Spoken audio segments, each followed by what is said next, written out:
Hi, I'm Brooke Thackeray with Horizons ETFs. Thank you very much for joining me today. Today I'd like to use the Horizons Seasonal Rotation ETF, ticker symbol HAC, its weekly commentary as a basis for this market update. So let's jump right in and take a look at the market action last week. Here we can see that the S&P 500 was flat. The Canadian stock market was nominally positive, but this doesn't tell the whole story. We did see some volatility last week on a daily basis towards the end of the week. Here, this graph shows you the daily moves and the price action for the S&P 500. On Monday, the S&P 500 was fairly flat. Tuesday, fairly flat. Wednesday, fairly flat. Now, this is not uncommon. When the FOMC meeting has a scheduled meeting with an announcement coming out on Wednesday, where investors tend to hold back as far as committing funds into the marketplace, waiting for the announcement to take place. On Wednesday, Powell was more dovish than expected and focused on inflation being transitory. As well, Biden on Wednesday came out with an announcement of a $1.8 trillion stimulus package that was focused more on social programs rather than handing out immediate stimulus checks. Nevertheless, on Thursday here, you can see that the S&P 500 did have a large move up on Thursday, and on Friday we did see that reverse as investors changed their minds. So we did see some volatility towards the end of the week. Overall, for the week, the market was fairly flat. If we take a look at some of the other announcements that were made last week, here we can see that the GDP number came out, and with 6.4% annualized growth, which is actually quite strong. It was better than 6.1%. So we're seeing some strong economic numbers coming out. In Q1 earnings season, 87% of the companies that have reported in the S&P 500 so far have beaten their expectations, which is quite a high number, higher than the previous week as well. So we're seeing a fairly strong earnings season.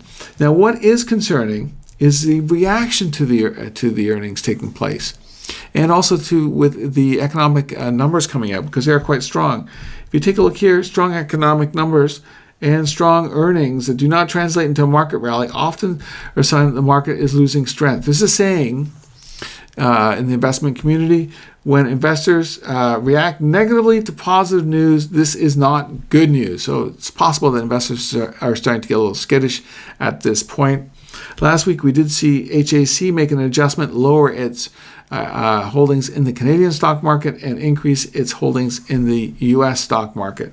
If we take a look at some of the sector performance that took place last week, we can see here that in this graph here, this red bar represents the S&P 500, fairly flat, 0.02% gain. And if we take a look at this bright green bar, this is communication services. We've seen some strong earnings announcements come out of the communication services sector. Technology, this future bar, down over 2% last week. Now, I'm going to jump right across here to this light blue bar, financials, up over 2% last week. So what drove this big, huge discrepancy? Well, one of the factors would be the change in the yield on interest rates. This is the yield on the 10-year Treasury note.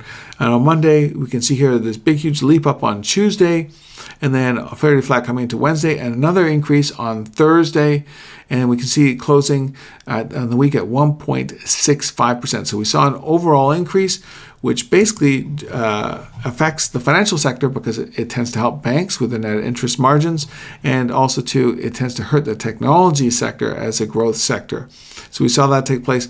And here we can see this teal color. The energy sector was up almost 4% last week. Now, the energy sector on a week-to-week basis is being fairly volatile recently. The healthcare sector was down 1.9%. Now, in the month of April, up until last week, the healthcare sector has been outperforming the S&P 500, so it's possible this could be a little bit of a backfilling situation. The healthcare sector does start its seasonal period on May 1st, so we're just at that period right now. If we take a look at the overall market right now, we are seeing some strong economic numbers, some strong earnings, and we're not seeing a strong rally.